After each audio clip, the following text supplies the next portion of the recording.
Deer পাহাড়, যদি তুমি বলো তোমাকে ঠিক কতটা ভালোবাসি, তাহলে উত্তর দেব যতটা ভালোবাসলে তোমার টানে আমাকে বারবার ছুটে আসতে হয় তোমার কাছে, ঠিক ততটা। পাহাড়কে মনে হয় আমরা সবাই ভীষণ ভালোবাসি। কেউ সময় করে উঠতে পারি না, আর কেউ সময় করে ঠিক পাহাড়ের কাছ থেকে ঘুরে আসি।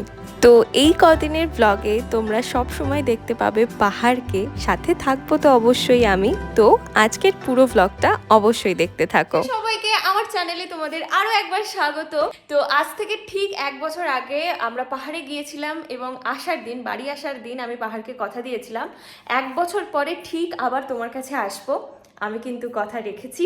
আবার আমরা যাচ্ছি হচ্ছে পাহাড়ে ঘুরতে, মানে ঠিক 1 বছর আগে, একদম 1 বছর আগে আজকের দিনেই আমরা পাহাড়ে ছিলাম, এখনো পাহাড়ে স্টে করেছিলাম। তো খুব ভালো লাগছে, বছরে 1-2বার করে পাহাড় না গেলে ঠিক মনটা ভালো লাগে না। তাই আমি পার্টে পার্টে তোমাদের সাথে অবশ্যই শেয়ার করব। আজকে এখন বাজে হচ্ছে ভোর 3:39। এখন আমরা রেডি হয়ে গেছি, কারণ আমাদের বন্দে ভারত ট্রেন আছে 5টা কতই সামথিং আছে। তো সবাই রেডি হয়ে গেছি, এবার আমরা বেরিয়ে পড়বো। তো চলো দেখতে থাকো। মন খারাপ করবি না, হ্যাঁ? বাবা, মা তোমার কষ্ট হচ্ছে?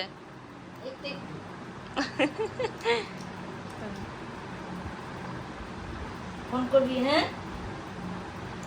এবি এবি ফোন করবি, তারপরে কি বলে ভিডিও কল করবি। আগের দিন আমি বলছিলাম যে এবারে ঠিক এনার্জি পাচ্ছি না, মানে প্রত্যেকবার ঘুরতে গেলে যে এনার্জিটা পাই, এবারে সেই এনার্জিটা পাচ্ছি না। তার কারণ হচ্ছে এবারে আমাদের গ্রুপের অনেকেই যাচ্ছে না। অনেকের মধ্যে পড়ছে হচ্ছে আমার ছোট দিদি, আমার জামাইবাবু মানে মেজো জামাইবাবু আর শাগনিক, এই 3জন যাচ্ছে না। আমি জানি তোমাদেরও কষ্ট লাগলো কথাটা শুনে। আসলে কি বলো তো, শাগনিকের পরের মাসেই পরীক্ষা, তো জোর কদমে ওর এখন পড়াশোনা চলছে। তো একদিনও কামাই করা যাবে না, মানে ও যেখানে ইনস্টিটিউটে যায় সেখানে একদিনও এখন কামাই করা যাবে না। তো সেই কারণে শাগনিক যাবে না। আর ছদিদির হচ্ছে এখন ব্রাইডাল সিজন, তাছাড়া ওর ক্লাস আছে, ডেমনস্ট্রেশন আছে, ও এত মানে এখন কাজের মধ্যে ব্যস্ত, ও ওই জন্য যেতে পারবে না। আর ওইদিকে আর একজন, সে এখন কলকাতায় আছে, সে অফিস থেকে কোনো ছুটি পায়নি, যেহেতু আমরা শনিবার রবিবার করে যাচ্ছি না, ছুটির দিনে যাচ্ছি না, তো ওই জন্য ছুটি পাইনি। এই 3জন কাজের জন্যই, মানে তাদের কাজের জন্যই যেতে পারছে না। ঠিক আছে, আমরা তো এরকম ঘুরতে প্রায়ই যাই, এই বছরও আবার ঘুরতে যাব নিশ্চয়ই কোথাও না কোথাও, তখন সবাই মিলে যাব। তোমরা তখন সবাইকে আবার দেখতে পাবে। এখন আপাতত আমাকে, তাতু, পুপুকে, আমার বড়দিদিকে, জামাইবাবুকে, এদেরকে নিয়ে দেখো, আশা করছি তোমাদের ভালো লাগবে। বলু সাবধানে ঠেকো, বুঝতে পেরেছে জানো, কিছুতেই ঘুমাচ্ছে না। সাবধানে ঠেকো, ভালো ঠেকো, কথা শুনবে সবার, ঠিক আছে? Tata tata tata tata. ও ওই ব্যাগ নিয়ে যাচ্ছে, ওর ও দেখে যাচ্ছে। প্রচুর গরম লাগছে, কিন্তু এত ভোরেও গরম লাগছে। 2 দিন ঠান্ডা ওয়েদার ছিল। একজন রেডি হয়ে গেছে, আমার এই ট্রিপের পার্টনার, আমার ছবি তুলে দেবে, তাই জন্য তুই নিয়ে যাচ্ছিস? হ্যাঁ, আমার ভিডিও করে দেবে, তাই তো। চলো, এই গাড়ি রেডি হয়ে গেছে। দিদি মেয়েটা মন খারাপ করছে।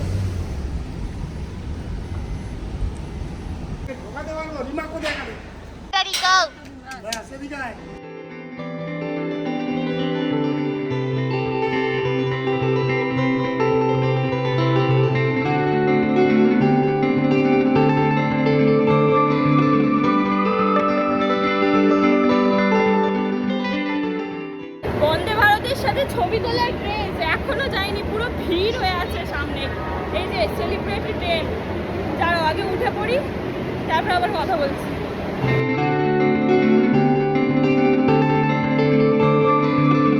ব্যাগ রাখা নিয়ে রীতিমতো একটা যুদ্ধ হয়ে গেল। যে যা পারছে হ্যান্ড ব্যাগও উপরে রেখে দিচ্ছে, মেন ট্রলিগুলোই রাখার আর জায়গা হচ্ছে না। আর মানে কেউ অ্যাডজাস্টেবল করছে না, সব থেকে বড় কথা। ও শুধু ঝগড়া করে যাচ্ছে। যাই হোক, এখন মোটামুটি হয়ে গেছে, আমি আর মা বসে পড়েছি। চলো জার্নি স্টার্ট। আগের বার কিন্তু এই ব্যাগ নিয়ে অত ঝামেলা হয়নি, বল ব্যাগ। যাই হোক, আমাদের সিটটা উল্টো দিকে পড়েনি, এই অনেক সোজা দিকেই পড়েছে। ট্রেন আমাদের ছেড়ে দিয়েছে একদম টাইমে, 5:55, তো 5:55ই ছেড়েছে। ও শোনাই টাকা, কোথায় যাচ্ছ তা তো কথা। ও এখন যাচ্ছে। কোথায় যাচ্ছ? না, পাহাড়ে, ট্রেনে করে। এই যে মোটামুটি একটুখানি চোখটা লাগিয়েছিলাম, এখন চলে এসছে ব্রেকফাস্ট। তার আগে চা হয়ে গেছে, আমি গ্রিন টি নিয়েছিলাম। এই যে আমাদের ব্রেকফাস্ট। এখন ঢুকছে হচ্ছে বোলপুরে, এখানে কিছুক্ষণ দাঁড়াবে, তারপরে আবার জার্নি শুরু হয়ে যাবে।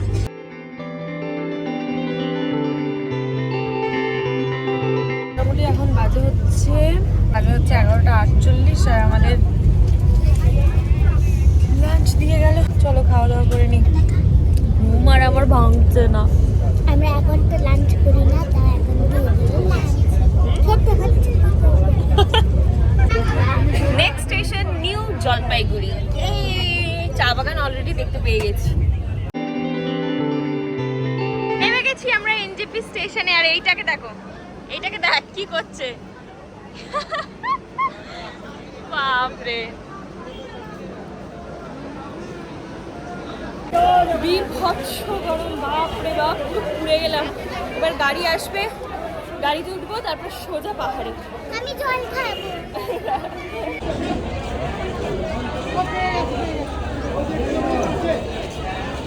পুরো হাফ বয়েল হয়ে গেলাম আমরা সবাই। এবার যাচ্ছি একটুখানি, এবার যাচ্ছি একটুখানি ঠান্ডার দেশে। এই হচ্ছে আমাদের দুদিনের গাড়ি। এখন আমরা একটুখানি দাঁড়িয়েছি। এটা কি নদী জানো? কি কি নামটা বললো, ধুদিয়ানা না কি একটা পিকনিক স্পট, ধুদিয়া। হ্যাঁ, এটা কি ফেলছে ও সমানে। তো এখানে হচ্ছে এটা হচ্ছে পিকনিক স্পট, খুব সুন্দর নদী যাচ্ছে, কিন্তু এখনো ঠান্ডা অনুভব করতে পারিনি।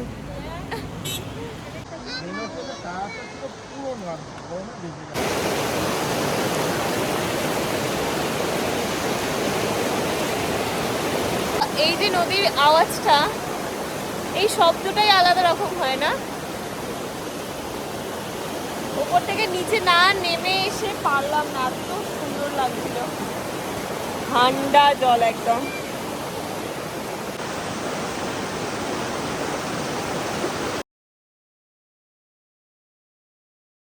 এই দেখো আমাদের পুরো একদম ছেকে ধরেছে। আসতে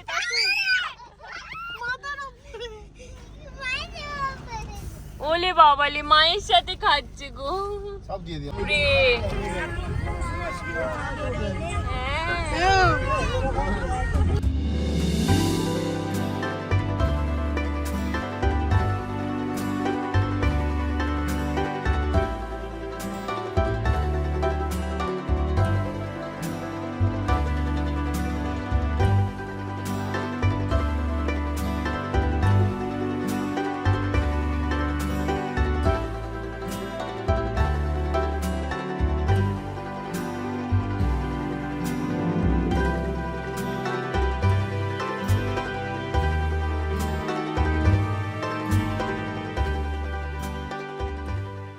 আমরা এখন যাচ্ছি হচ্ছে ধোত্রেতে, আর আমরা যাচ্ছিলাম মিরিকের পথ দিয়ে। তো মিরিকে এখন আমরা একটুখানি দাঁড়িয়েছি, মিরিকের টি গার্ডেনে।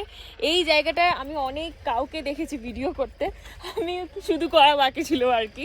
আগের বছরই আমরা মিরিক এসেছিলাম, কিন্তু এই জায়গাটায় আসা হয়নি। তো এখন মোমো খেতে দাঁড়িয়েছি, মানে টুকটাক একটু স্ন্যাক্স করব, কারণ ধোত্রে অনেকটা দূর। তো প্রথম আমরা স্টে করব ধোত্রেতে। তো ধোত্রে একটু উঁচুতে, অনেকটা উঁচুতে, সান্দাকফুর রাস্তায়, টংলু ওই সাইডটা করে, ঠিক আছে? তো ওইখানে যাওয়ার জন্য আমরা এখন বেরিয়ে পড়েছি। প্রায় অলমোস্ট 5 ঘন্টা লাগবে এনজেপি থেকে, মানে এখন তো মিরিক চলে এসেছি। আর দেখো ভিউটা দেখার, ফাইনালি ঠান্ডা ঠান্ডা, বল, খুব মনোরম ওয়েদার, দারুণ লাগছে। কিছুক্ষণ আগেই বোধহয় বৃষ্টি হয়েছিল, জানো তো, ওর জন্য চারিদিকটা ভিজে ভিজে, তাই না বুবু? কিন্তু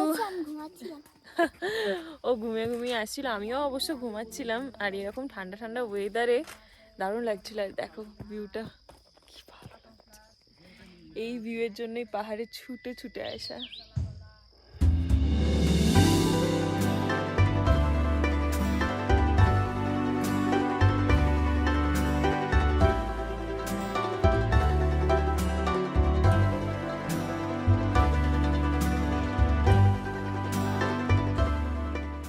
এই যে গরম গরম মোমো।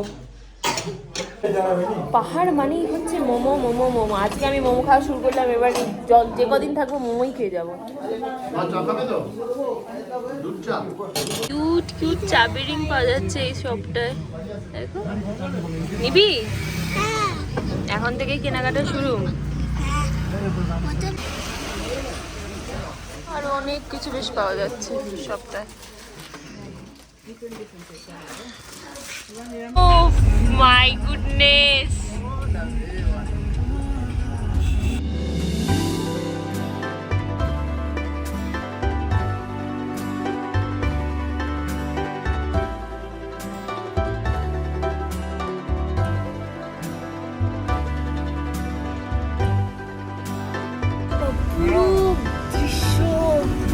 বৃষ্টি হয়েছে আর মানে এত ভালো লাগছে, চোখে দেখে যেটা লাগছে সেটা ফোনে একদমই উঠছে না।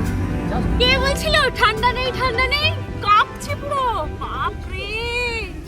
এই যে আমরা এখন নেপাল আর ইন্ডিয়ার বর্ডারে চলে এসেছি। আমরা পশুপতি মার্কেটে আগেও গিয়েছিলাম। এই দেখো, এটা হচ্ছে ইন্ডিয়া আর ওই দিকটা হচ্ছে নেপাল।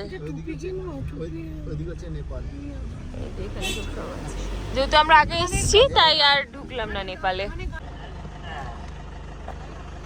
এই রাস্তা দিয়ে আমরা যাচ্ছি, দেখো পুরো অন্ধকার।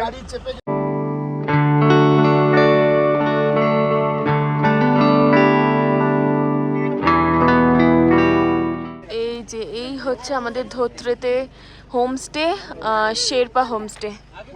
আর এই হচ্ছে ছোট্ট একটা গ্রাম। বাপরে বাপ, আস্তে আস্তে হালাত টাইট হয়ে গেল। ওকে, তো হোমস্টে অনেকক্ষণ আগেই চলে এসেছি, কিন্তু আমি ব্লগটা স্টার্ট করিনি, তার কারণ ফ্রেশ হচ্ছিলাম। আর কি বলে, প্রচণ্ড ঠান্ডা এখানে, জাস্ট ফ্রিজ হয়ে যাচ্ছি। যাই হোক, এখন যাচ্ছি হচ্ছে ডিনার করতে। চলো, কোথায় আছেন সবাই? চলে এসছে। কোথায়? নিচে চলো। বাপরে বাপ, বেশ ভালো লাগছে কিন্তু। আজকে ডিনার হচ্ছে এই যে রুটি, চিকেন, আর যারা ভাত নেবে ভাত। আর এটা কি আলু ভাজা টাইপের, এখানে একটা চাটনি, পাঁপড়, ডাল, অনেক কিছুই আছে। এই যে তাতুর ফ্রেন্ডকে পেয়ে গেছে, আবার একটা জ্যাক আছে। কি ভালো লাগছে। এই যে আমাদের হোমস্টে, আর আমাদের ঘর হচ্ছে এইটা। এই যে এইটা এই দুটো আমাদের রুম। এই দেখো, এইটা হচ্ছে মোটামুটি রুম। এখানে দুজন শুয়ে যেতে পারবে, ওখানে একজন, এখানে একজন। অলরেডি মেসি করে ফেলেছি, বাট তাও তোমাদের দেখিয়ে দিলাম। হোমস্টেতে যেমন রুম হয়, আর বাথরুমটাও ভীষণ পরিষ্কার, সেরকমই রুম, ছোট্টখাটোর মধ্যে। আর এখানে সকালে উঠলে ভিউ দেখতে পাবো। আজকের এই ব্লগটা এখানেই এন্ড করছি। বুঝতেই পারছো আমাকে দেখে আমার কতটা ঠান্ডা লাগছে। এবার আমি টানা ঘুম দেবো, কারণ আজকে একদম ঘুম হচ্ছে না। তো চলো, আজকের মতো টাটা। দেখা হচ্ছে তোমাদের সাথে আবার পরের ব্লগে। ততক্ষণের জন্য সবাই খুব ভালো থেকো, সুস্থ থেকো। পরের ব্লগগুলো অবশ্যই দেখতে থেকো, কারণ ইন্টারেস্টিং ব্লগ হতে চলেছে। অনেক অফবিট জায়গা আমরা ঘুরবো, অনেক সুন্দর সুন্দর জায়গা ঘুরবো, আর তোমাদেরও ঘোরাবো। তো চলো, টাটা।